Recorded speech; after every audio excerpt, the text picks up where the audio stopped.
हाँ जी बेटा, ये अपना जिहड़ा हैगा अगे system of linear equation page number 262 ते आपां स्टार्ट करन जा रहे हैं।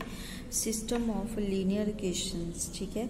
सिस्टम ऑफ लीनियर इक्वेशनस ये मैं तुहानूं वैसे तो पहला भी दस्सिया सीगा, इत्थे थोड़ा जिहा चेंज करांगे। इहनूं प्रूफ करन दा अनदर मैथड जिहड़ा हैगा आपां इत्थे यूज़ करांगे। लास्ट भी तुहानूं दस्सिया सीगा, पर आ क्राइटेरिया जिहड़ा हैगा वो अपना सेम रहेगा। लीनियर इक्वेशनस उस तरह आपां नूं दित्तियां होईयां हैगियां, उस तरीके नाल आपां ने जिहड़ा हैगा मैट्रिसिस बना लेनी है तीनों, AX is equal to B।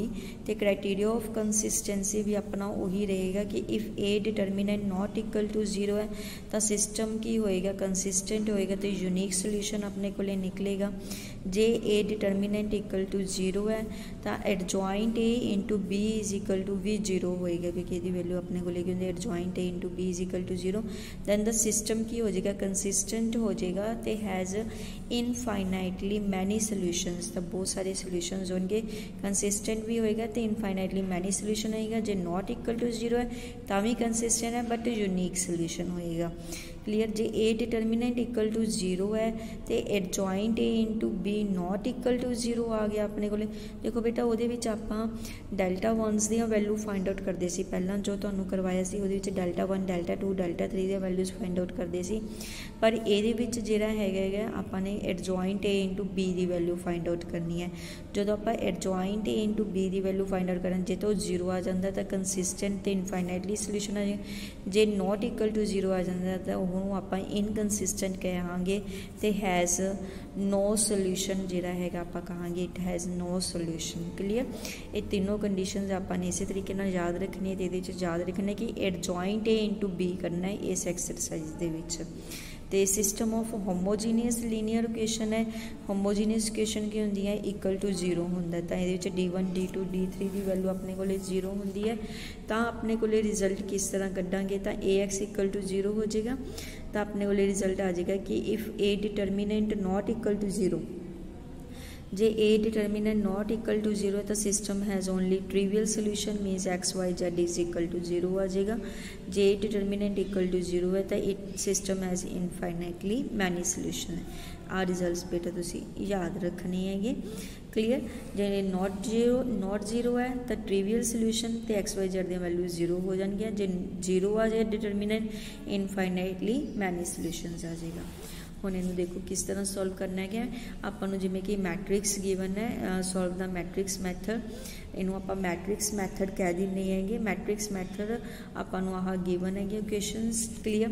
उन्होंने उस तरीके नाल आपां ने की करना है कि कोफिशिएंट्स दे नाल मैट्रिक्स बना लेना। XYZ is equal to D1 D2 D3 आपां ने लिख लिया। A मैट्रिक्स बन गई, X मैट्रिक्स बन गई तो B मैट्रिक्स बन गई।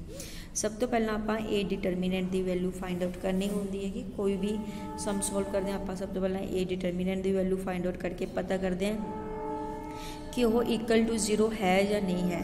तो जिमें कि इतने अपने को हुणे नॉट इक्वल टू 0 आ गया। जो not equal to 0 means inverse exist करता है, तो आपां ने हुण देखो की कढ़ना है, एडजॉइंट A इंटू B कढ़ना है। तो वो वास्ते आपां नूं एडजॉइंट A कढ़ना है। एडजॉइंट वास्ते आपां नूं को फैक्टर्स कढ़ने पैणगे।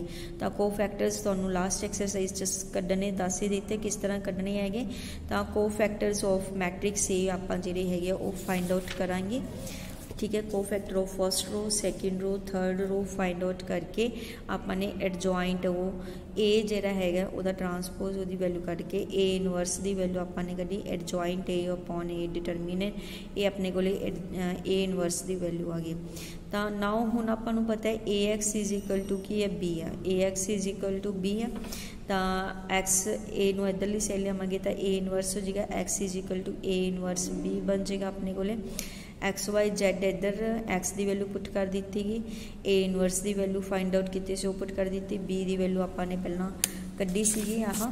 ठीक है। B की value 3 - 3 4 ji इतों D1 D2 D3 the values दिसियां ये आपां ने पुट कर दी। क्लीयर। तो देखो जे अपने को नॉन जीरो बन जाता है तो आपने XYZ की यूनीक जी वैल्यू हैगी।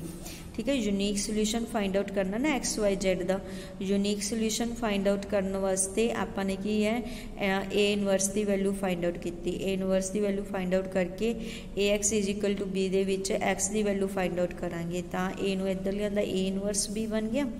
हुण इनू की कर दिता तुसी मल्टीप्लाई कर दिता गा first row first column second row first column third row first column multiply कर दिता मल्टीप्लाई करके इत्थों 8 कॉमन आ जाएगा 8 नाल 8 कैंसल हो जाएगा 1 कोरस्पोंडिंग एलीमेंट्स नूं इक्वल कर दो x equal to 1 y equal to 2 z equal to -1 तो ये अपने को की है x y z दी वैल्यूज़ आ गई।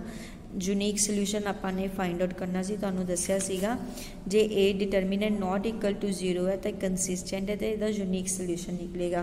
तो यूनीक सोल्यूशन कड्ढण दा मैथड की है जे तुहानू इस तरीके नाल कड्ढण नू कहा जाता है मैट्रिक्स मैथड नाल ए इनवर्स जिहड़ा हैगा वो तुसी फाइंड आउट करोगे। ए इनवर्स तुहानू कड्ढना दस्सिया सी X is equal to A inverse B लिख के ए इनवर्स की वैल्यू पुट कर लोगे बी मैट्रिक्स लिख लोगे मल्टीप्लाई करके एक्स वाई जेड दें। फाइंड ए इनवर्स आपां ए मैट्रिक्स गिवन है ये आपने ए इनवर्स ही फाइंड आउट करना है। ये तो सिंपल है जिवें आपां पहलां कीता सी पहलां ए डिटरमिनेंट कड्डोगे नॉट इक्वल टू 0 आ गया फिर को फैक्टर्स कढ़ के एडजॉइंट ए की वैल्यू फाइंड आउट की ए इनवर्स फाइंड आउट कर लिया। क्लीयर ए इनवर्स की जी हैगी है वैल्यू अपने को आ गई। उस तो बाद इन्होंने क्या है कि सॉल्व करना सिस्टम द गिवन क्वेश्चनस जिहड़ियां हैगियां इनू सॉल्व करना है। सॉल्व उस तरीके नाल जिवें आपां ने आ कीता है ठीक है यही फार्मूला आप इत्थे अप्लाई कर दिता गा A X is equal to B X is equal to A inverse B बन गया अपने को सेम इस मैथड नाल आपने इनू सॉल्व करना है। थर्ड एग्जाम्पल जी हैगी फॉर वट वैल्यू ऑफ के the question have a solution and solve them completely in each case. Third example आपने के दी वैल्यू फाइंड आउट करना है कि के दी केड़ी वैल्यू वास्ते अपने को सोल्यूशन जिहड़ा हैगा निकलदा हैगा। तो सब तो पहला आप करांगे डिटरमिनेंट की वैल्यू फाइंड आउट करांगे एज यूजुअल जिमें कि आप करते ही है ए मैट्रिक्स बना ली एक्स बना ली बी बना ली ठीक है। तो ए डिटरमिनेंट की जो आपने वैल्यू कढ़ी दैट इज इक्वल टू की आ गई 0 आ गई। तो जो ए डिटरमिनेंट की वैल्यू 0 आ गई तो वह कंसिस्टेंट भी हो सकती है तो इनकनसिस्टेंट भी हो सकती है। तो पहला आप करांगे एडजॉइंट ए की वैल्यू कढ़ांगे को फैक्टर्स फाइंड आउट कर ले तीनों रोज दे ते एडजॉइंट ए की वैल्यू आपने जी हैगी वो फाइंड आउट कर ली। एडजॉइंट ए नू बी नाल मल्टीप्लाई किया गा ठीक है एडजॉइंट ए इंटू बी क्योंकि देखो जो ए डिटरमिनेंट अपने को 0 हो जाता है तुहानू दस्सिया सी एडजॉइंट जे ए डिटरमिनेंट 0 हो जाता तो आप adjoint A into B calculate करते हैं कि वह 0 होता है कि नॉन 0 होता है। क्लीयर तो क्योंकि इत्थे तो अपने को जिहड़ा हैगा बी की वैल्यू 1 के ते के स्केयर है तो उस तरीके नाल जिहड़ा हैगा आप की लैके चलांगे 0 ही लैके चलांगे। यदा सोल्यूशन अपने को है एडजॉइंट ए नू बी नाल मल्टीप्लाई कर दिता गा क्योंकि ए डिटरमिनेंट 0 है तो आप एडजॉइंट ए इंटू बी है जिहड़ा यदा सोल्यूशन है ही आप मन के चलते तो इनू भी इक्वल टू 0 लैके चल पाएंगे। इनू इक्वल टू 0 लवांगे तो तीनों क्वेश्चन जिहड़ियां वो इक्वल टू 0 हो जाएगियां। तीनों क्वेश्चनस इक्वल टू जिहड़ियां हैगियां जो 0 हो जाएगियां तो आप किसी भी एक क्वेश्चन नू सॉल्व करके जिहड़ा हैगा के दी वैल्यू फाइंड आउट कर लाँगे। के दी वैल्यू फाइंड आउट की तो इक्वल टू की आ गया 1 ते 2 अपने को के दी 2 वैल्यूज आ गई। हुण इन्होंने किया है हैव ए सोल्यूशन के दी केड़ी वैल्यू वास्ते सोल्यूशन है तो solve then completely in each case के दी वैल्यू कढ़ के फिर उन्होंने सॉल्व भी करना है। के दी वैल्यू आपने फाइंड आउट कर ली हुण के दी यह वैल्यू आप करांगे आ वाले क्वेश्चनस पुट करांगे। फर्स्ट 2 क्वेश्चनस दे विच आपने के दी वैल्यू पुट कर दी गई ठीक है। इहदे विच वैल्यूज पुट करके आपने की करना है दोनों मल्टीप्लाई करके ठीक है जिमें आप सॉल्व करते होंगे 2 लीनियर क्वेश्चनस नू एक्स ते वाई दी वैल्यूज करने आ वाई की वैल्यू आ जाएगी आ एक्स की वैल्यू आ जाएगी तो जैड की वैल्यू के पुट करके अपने को जिहड़े है सोल्यूशनस आ जाएंगे ठीक है एक्स वाई जैड दे वैन के इज इक्वल टू 1 है ठीक है। तो ये अपने को सोल्यूशनस बने वैन के इज इक्वल टू 2 फिर आप पहले 2 क्वेश्चनस के दी वैल्यू 2 पुट करके फिर उस तरीके नाल एक्स ते वाई दी वैल्यूज जिहड़ियां हैगियां वो फाइंड आउट कर लांगे तो जैड की वैल्यू टी पुट कर देवांगे तो एक्स वाई जैड की value in terms of T आ जाएगी तो ये अपने को सोल्यूशन बन जाएगा। क्लीयर इस तरीके नाल बेटा 6K एक्सरसाइज है जिहड़ी वो तुसीं सॉल्व कर लेनी हैगी। इहदे विच जिहड़ा हैगा तुहाडे कोले मैट्रिक्स मैथड यानी कि ए इनवर्स फाइंड आउट करके तुसी जिहड़ा हैगा एक्स वाई जैड दी वैल्यूज तुसी फाइंड आउट करनी है। ये सारी एक्सरसाइज इस तरीके नाल करनी है। नैक्सट आप अगले लैक्चर्स करते हैं। Thank you.